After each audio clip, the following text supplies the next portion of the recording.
Kråkan, also known as Corvus Cornix, and welcome to Closet Movie Rambles, where I talk about old movies that I found in my closet while cleaning.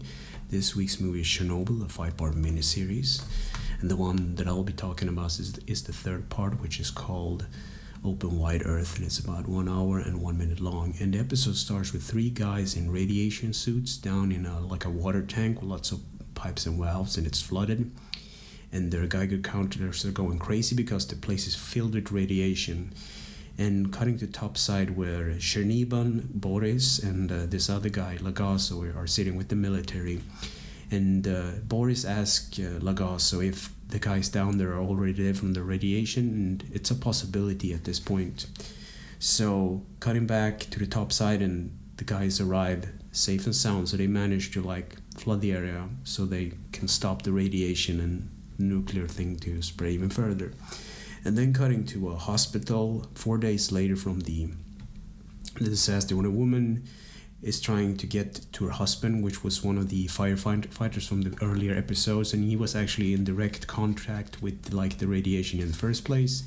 So she bribes a nurse to get inside, and she managed to get to him, and she gives him a hug, and he seems absolutely fine, but he has these burns. So the thing about radiation is it takes time for the body to break down. So you can be feeling fine and everything, but then you start to puke and your skin start to basically the body breaks down from the inside, and it's kind of scary because the tissue kind of dies in the bone marrow, and it's radiation sickness. It's not a joke when it happens. But they seem to be fine right now. He's playing cards with his other's friend, and they're laughing and everything.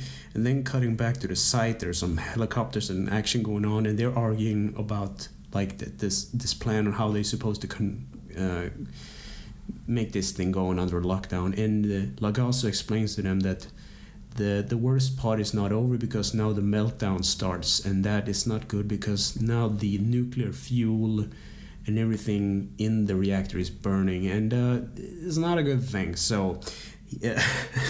And then cutting back to the woman at the hospital, and this time it's nighttime, and her husband is screaming from the pain and the radiation.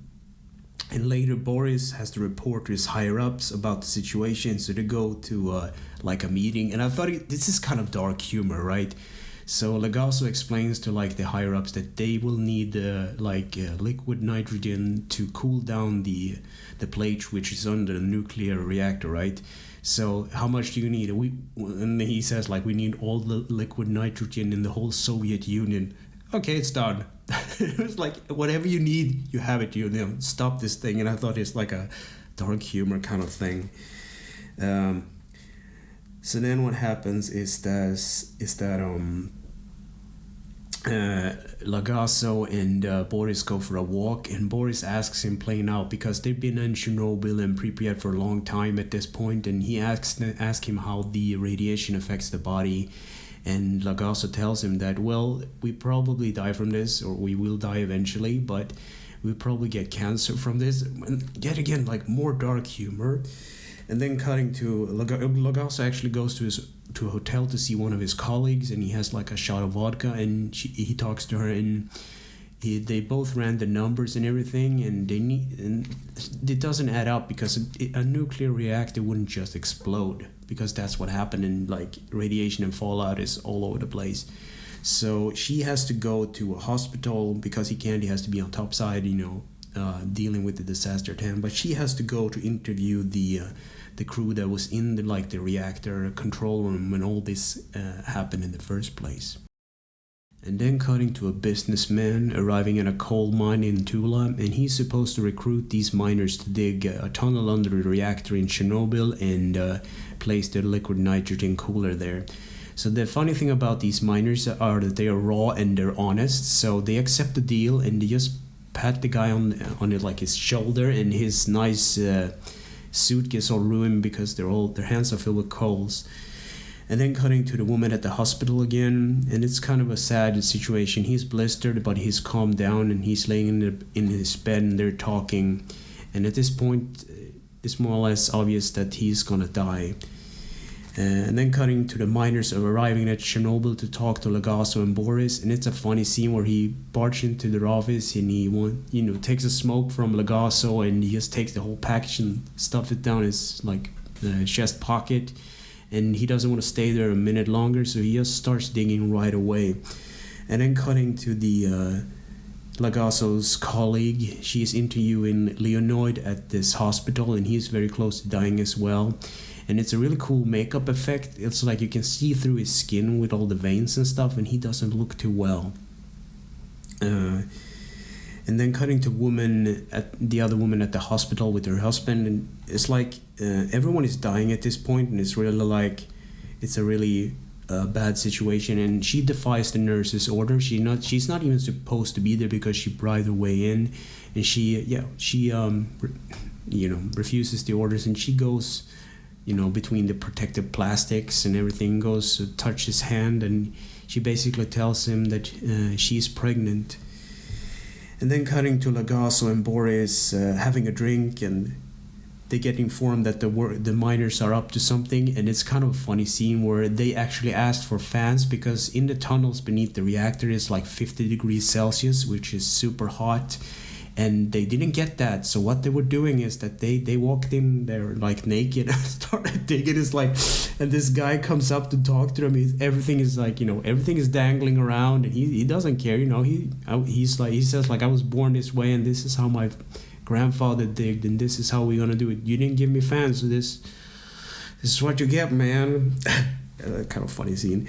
And then cutting back to the colleague again, explaining, she interviews Leonid, and he says that he did everything right, he did everything by the book, and they pressed there's like this special button with like numbers and stuff, and it's like basically the big break button, like the big stop everything button. They pushed it, and then the reactor exploded, and she's confused by this. And later in the documentary we know exactly what happened, but at this point she doesn't know. And then she goes to interview Akimo, which is, I don't think he was the chief engineer, but he says the same thing as Leonid, that they did everything right, they pushed the button, and the reactor just exploded.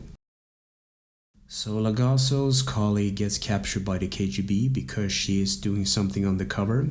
And then later cutting to Boris and Lagasso attending a meeting where they talk about the more extensive measures they need to take with this disaster. So they need to evacuate a bigger area because they didn't anticipate, or the higher-ups kind of more or less ignored his orders on what to do. And they need to kill off all the livestock, like tame and wild animals, because of the radiation. They need to liquidate the soil because the place will be uninhabitable and whatnot. And they need to construct like a shell over the nuclear power plant so it's not exposed to the elements and whatnot.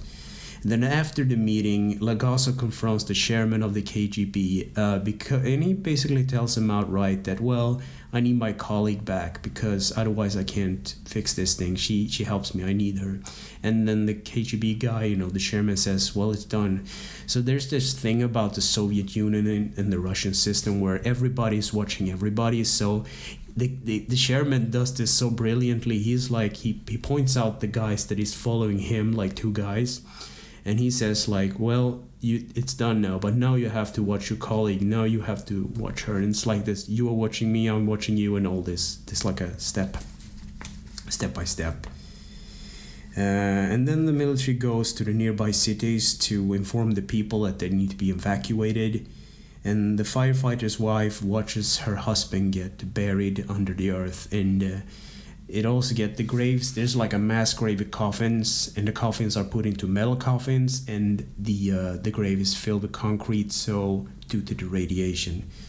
So that's the end of that episode. So what do I think about this movie as a whole, or this series? It's a good series because it shines a lot of light and it explains a lot of stuff that happened, because most of the people didn't even know, like the people that lived in Pripyat and Chernobyl and the places nearby, they didn't even know like for a couple of days what actually happened. I think there's some other documentary that they were having like a parade right after the disasters happened, and they didn't even tell the people, and all of a sudden like now we need to evacuate.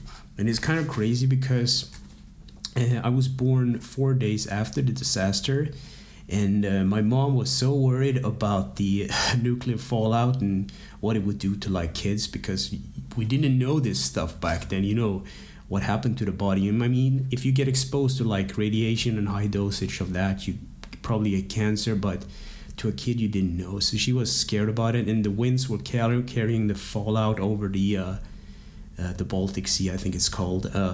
And it's really this thing that's been like ingrained into me as a person, because ever since I was born, I was told about nuclear powers and stuff was bad. And once I got to see like the whole documentary, it's actually a really good documentary. I don't think you should just watch the third episode, just watch it through and through, and then you will understand exactly what happened. So I'm not going to spoil the movie.